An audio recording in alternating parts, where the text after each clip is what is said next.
I still remember the scent of soldered circuits and aging motherboards in our tiny tech repair shop. It wasn't just a place of work. It was my childhood, my after-school routine, my entire world. While other kids ran outside, chasing each other through the streets, I was in the back room, watching my father tinker with broken computers.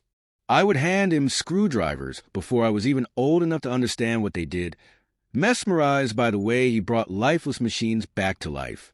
My sister, Sophia, never shared that fascination.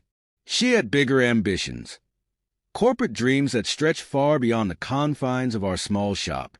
While I spent my evenings learning the intricate workings of circuit boards, she was off at an Ivy League school studying business, mastering the art of smooth conversation, and climbing her way into high society. And that was fine. We were different people. But what I didn't realize back then was that no matter what I built, no matter how much I contributed, I would always be in her shadow. Dad had always believed in hard work, his kind of hard work. To him, running a business wasn't about innovation or technology. It was about shaking hands, making deals, and understanding numbers. The technical side, that was just a necessity, a means to keep the lights on. He never saw the future the way I did. He never believed that technology could be more than just a service. Determined to prove him wrong, I studied computer science at a local college while working at the shop every spare moment. I threw myself into programming, networking, and security, exhausting myself to the brink, but I had a vision. I didn't just want to repair things. I wanted to build something scalable, something real. In my final year of college, I developed a software solution that streamlined inventory and customer management for small businesses. It wasn't flashy, but it worked, and more importantly, it sold. One by one, local businesses started purchasing licenses. For the first time, our shop was making real money, not just scraping by. At first, Dad was skeptical. Change had never been his strong suit. But when the revenue tripled within a few years, he finally looked at me with something close to pride. "Maybe you're on to something here, kiddo," he had said, his voice softer than usual. For a moment, I believed that things had changed. For a moment, I thought I had earned my place. But I should have known better. The moment Sophia decided to come back, the moment she saw what I had built, all my hard work became something for her to claim. And just like that, Dad's fleeting pride in me disappeared as if it had never existed in the first place. I remember the exact moment everything shifted. 5 years into building the company, we hit our first $1 million in annual revenue. It should have been a milestone worth celebrating. Instead, it became the moment Sophia returned. She had spent years climbing the corporate ladder in New York, barely sparing our family business a thought.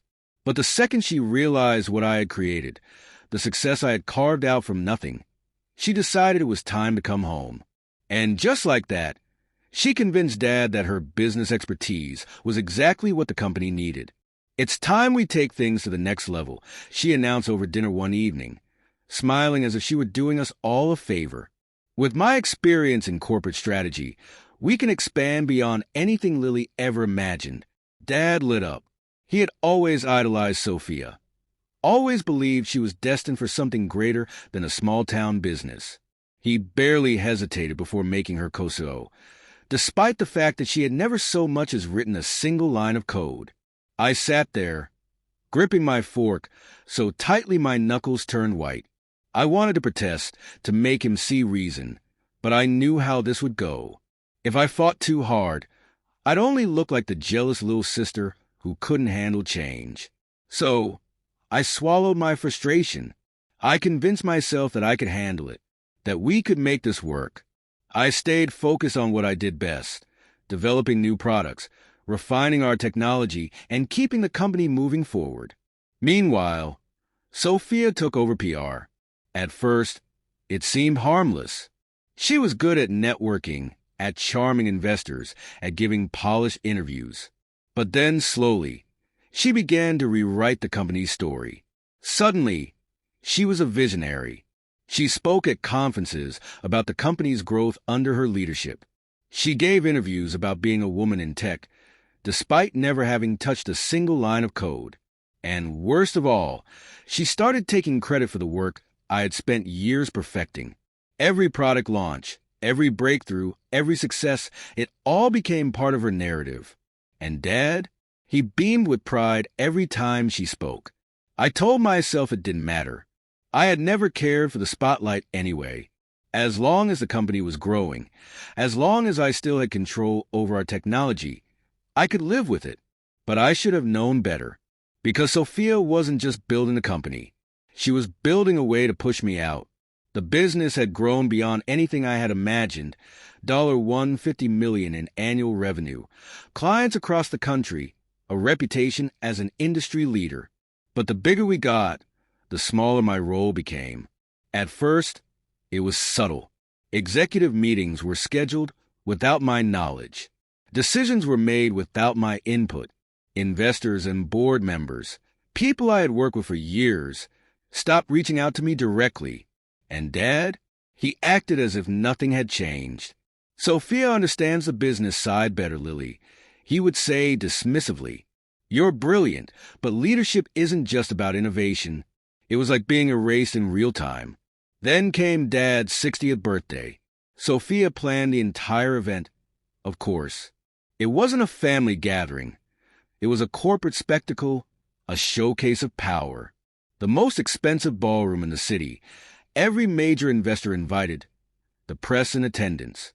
I should have known something was wrong the moment I walked in.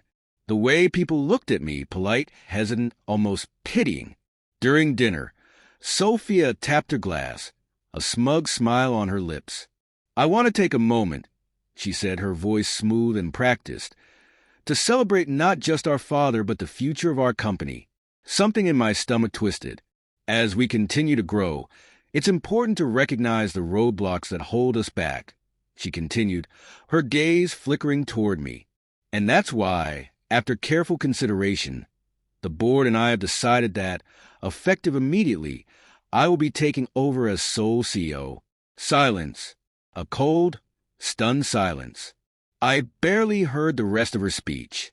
I was still processing when she turned her attention to me.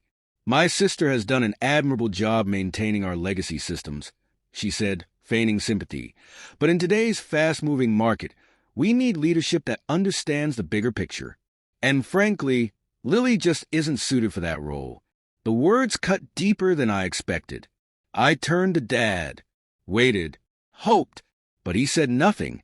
I had spent my entire life trying to prove myself to him, and in the moment that mattered most, he just sat there, smiling.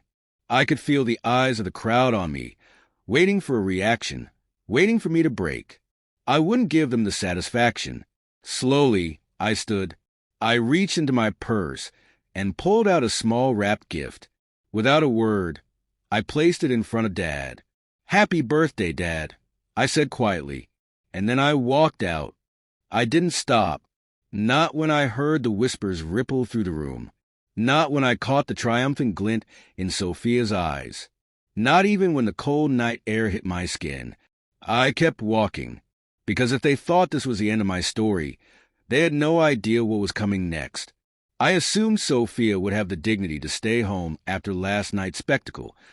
But there she was, striding into the conference room with her usual air of confidence, heels clicking against the marble floor like a drum roll for her impending downfall. I smiled. The email I had sent at 3 a.m. had already begun its work, and soon she would realize the storm she had walked into. "Just wrapping up some loose ends," I said smoothly. "But since we're all here, we should probably discuss the company's future." "There's nothing to discuss," Dad said, his tone dismissive. "The board has already approved Sophia's leadership." I tilted my head, feigning curiosity. The board. Let's talk about that." I picked up my tablet and tapped the screen. The massive monitor at the head of the table flickered to life, displaying a set of legal documents. Dad and Sophia both turned toward it, their confident expressions starting to falter. "You see," I continued, keeping my voice even. While Sophia was busy throwing parties and giving interviews, I was actually running this company. And there are a few details you both seem to have forgotten. I swiped to the first document. First, let's discuss ownership. When Carter Tech was incorporated 10 years ago, Dad split the shares equally. 25% to me, 25% to Sophia, and he kept 50% for himself. I paused, letting them recall that familiar arrangement before pressing forward. But do you remember 3 years ago, Dad, when the company needed capital for expansion, and you decided to sell off some shares? His expression shifted slightly, a flicker of uncertainty crossing his face. That was just a temporary deal, he scoffed. No, I corrected, shaking my head. It was permanent. You sold those shares to me, 26% to be exact, which means I swiped to the next screen, displaying the clear, irrefutable proof. I own 51% of Carter Tech. Sophia's face drained of color. That's impossible, she whispered, her voice barely audible. Not impossible, just business, I said simply, folding my hands in front of me. As of this moment, I have majority control. She opened her mouth to argue, but I wasn't done. Next, let's talk about our software. Another flick of my fingers, another set of documents filling the screen. The software responsible for 80% of our revenue, the one that serves as the backbone of this entire company, it doesn't belong to Carter Tech. Dad's breath hitched. Sophia's fingers curled into fists on the tabletop. It belongs to Innovate Solutions, LLC. I let the name settle in the air before continuing. My separate company. Dad paled. That's ridiculous. Not at all. Carter Tech only had a licensing agreement for it, I said, my tone almost pleasant. And as of 9 a.m. this morning, that agreement expired. Silence. Sophia frantically checked her phone.